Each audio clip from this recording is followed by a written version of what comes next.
జరగకుండా జరిగిందంటే that means you're irresponsible. మీకు ఇచ్చిన తర్వాత మీరు ఏం చేస్తున్నారు? మీ డ్యూటీ మీరు చేయలేదు. మీ డ్యూటీ మీరు చేయకపోతే ఇంకా మీరు డ్యూటీ చేయడానికి మీకు అర్హత ఏముందండి?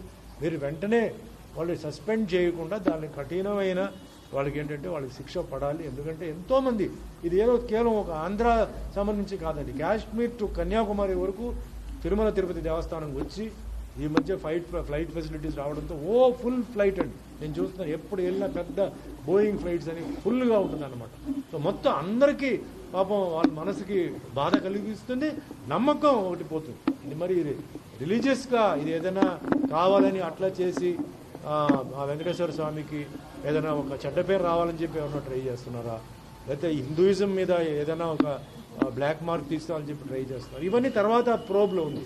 సో నేను ముఖ్యమంత్రి గారు చంద్రబాబు నాయుడు గారు చెప్పేది ఏంటంటే దీనికి స్పెషల్గా మీరు ఒక రిటైర్డ్ జడ్జి పెట్టి దీనికి ఏంటంటే ఒక కమిటీ పెట్టి, ఆ కమిటీ కూడా చాలామంది ఏంటంటే హై ఒఫీషియల్స్ని పెట్టి